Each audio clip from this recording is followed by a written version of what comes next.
Segura na sua mão a sua Bíblia, abra no livro de Hebreus, capítulo 12.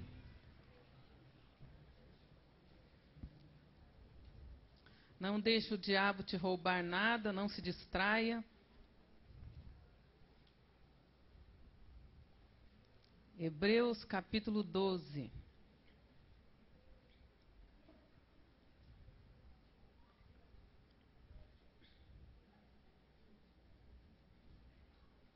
Quantos querem prosperar na sua vida aqui, amém? Escute bem isso. A Bíblia diz assim, que aquele que não atenta, atentar é prestar atenção, valorizar. Aquele que não atenta para a palavra de Deus, nunca prosperará. Nunca é até quando? Nunca. Sem chance. Quando a pessoa presta atenção, quando ela se concentra naquilo que está sendo ministrado da palavra de Deus, ela abre caminho, ela abre os céus, ela chama o favor e a graça de Deus para a sua vida. Amém? Então que você possa se autodisciplinar e aprender a prestar atenção na palavra de Deus. A Bíblia diz assim, o Senhor está no seu santo templo, cale-se toda a terra. Quando o Senhor está no seu santo templo, quando o Senhor ia falar com o seu povo, quando a palavra dele ia ser liberada, a palavra dele é estratégica, a palavra dele é direção, não é opinião. Quando a palavra dele vem, a Bíblia diz, cale-se toda a terra. Todas as outras vozes têm que calar. Amém? Que outras vozes? Principalmente a voz do diabo. A voz da preocupação. Às vezes a pessoa não consegue se concentrar porque ela está preocupada com alguma coisa. Ai, meu Deus do céu, amanhã tem que pagar aquela conta. O que eu vou fazer? Até agora não consegui o dinheiro. A voz da preocupação. As outras vozes têm que calar quando o Senhor fala. Amém? Quando o Senhor está no seu santo templo. Cale-se toda a terra. Cale-se tudo e todos. Agora é o Senhor. Fala para o irmão do lado. Isso serve para mim e para você. Fala, agora vamos calar e vamos ouvir. Nos inclinar, fala para ele, mais a ouvir do que a falar. Ok?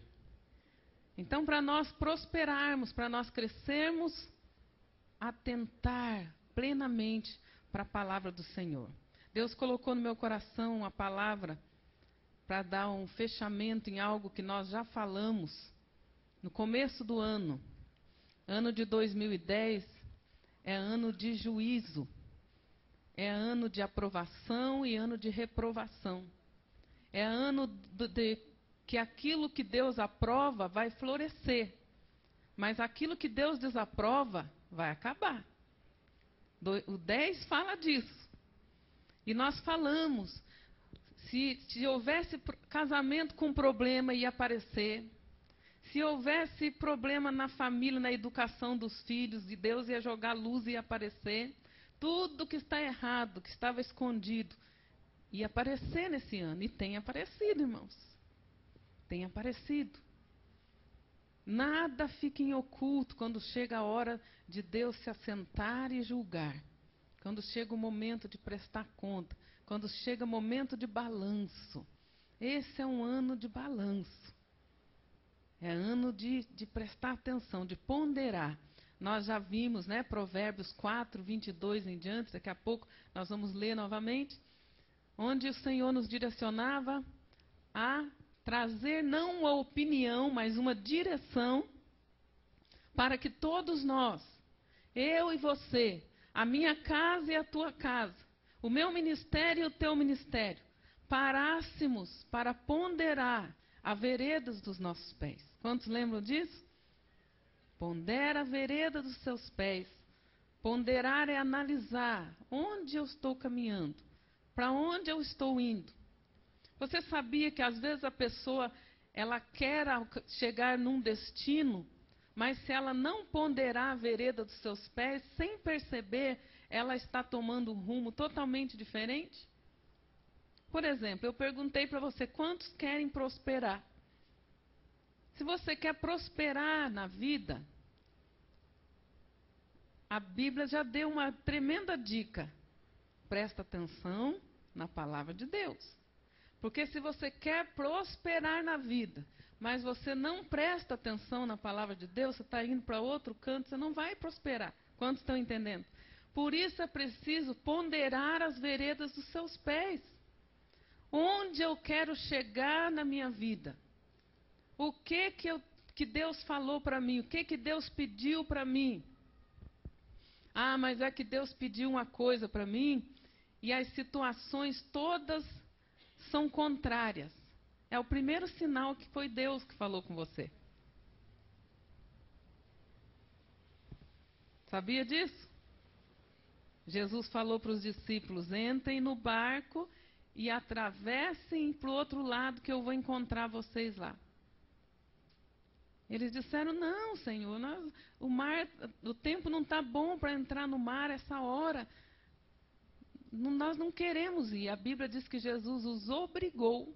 A palavra que Jesus foi duro com eles. Agora, é para já, estou mandando, entrem no barco. Mas o tempo, não estou perguntando do tempo. Mas não é propício, não perguntei. Diz que Jesus os obrigou a entrar no barco e esperá-lo do outro lado. E eles entraram, meio contrariados, mas entraram. E a Bíblia diz o que aconteceu quando eles estavam lá no meio.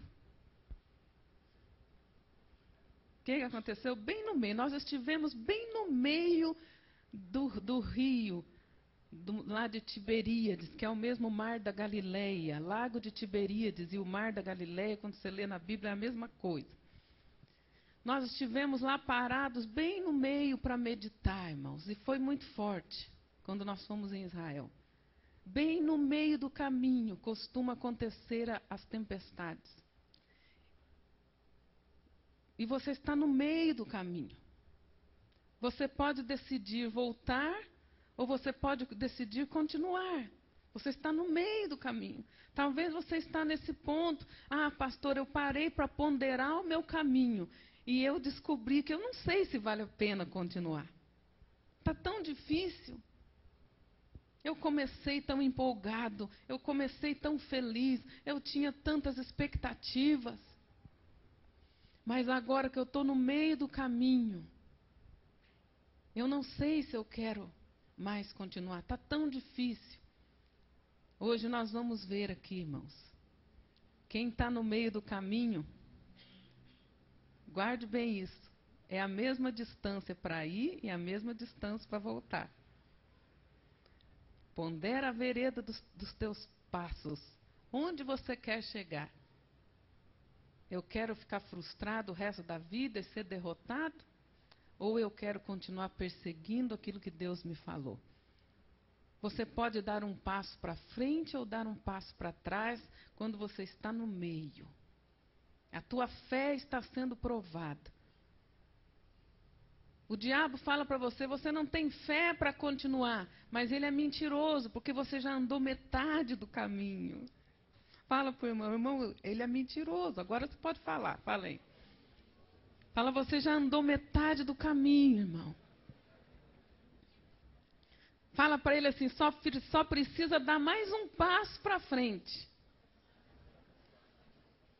Só mais um passo para frente. E você estará mais perto de chegar do que de voltar. Amém, queridos? Quando se está no meio do caminho, é um tempo de decisão. Você já não tem mais ilusão nessa altura. Muitas das ilusões já caíram por terra. E isso é uma tremenda libertação. Eu gosto quando o crente está desiludido. Eu amo. É tão legal. Pastor, eu não sei o que eu faço, eu não estou entendendo. Eu pensava isso, eu pensava aquilo. Falo, que legal, está caindo as ilusões por terra. Está caindo os achismos. tudo que eu achava, eu pensava, eu imaginava, tudo vai caindo por terra até a metade do caminho. Aí nós ponderamos. Será que era isso mesmo? Será que era isso mesmo que eu sonhei para mim? Será que era isso mesmo que eu queria? Está mais difícil do que eu imaginei. Mas você já andou metade do caminho, querido. Precisa mais um passo. E você vai estar mais para lá do que para cá. Amém? Você vai estar mais perto de chegar. Em Hebreus 11, a Bíblia fala dos heróis da fé. Nós já falamos disso, os heróis da fé. Pela fé, uns foram livres do fogo. Pela fé, outros morreram queimados, mas não negaram a sua fé. Eu acho interessante que a maioria de nós só lê pela fé foram livres do fogo. Mas o versículo não termina. O versículo diz que pela fé, muitos também, crendo numa libertação, num livramento maior, morreram queimados. Sabe o que isso significa? Quando eu estou no meio do caminho, quando eu estou sendo provado, quando eu estou prestes a desistir, talvez você pondere as veredas dos seus pés e você veja, mas para eu alcançar isso, eu vou sofrer. Para eu alcançar isso que Deus falou, eu vou ter que morrer para mim mesmo. É morte. É morte da minha carne, do meu ego, dos meus desejos. E a nossa carne não está afim de morrer, não. E por isso que ela luta tanto. É um conflito interior muito grande. Talvez nessa hora, você vai ter que ponderar a vereda dos seus pés e dizer: ainda que eu não alcance aquilo que eu pensei, eu não vou parar. Pela fé. Amém? Pela fé, uns foram livres do fogo. Pela fé, alguns foram livres da morte. Pela fé, alguns morreram queimados. Pela fé, alguns rejeitaram o livramento da morte naquela hora, esperando uma vida superior. Pela fé.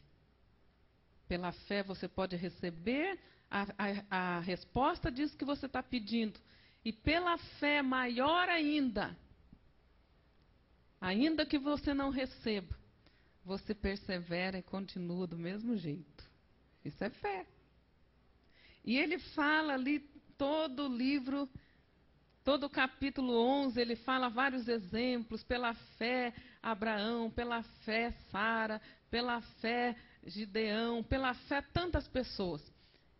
E ele conclui, né, falando deles. Olha aqui, vamos ver aqui.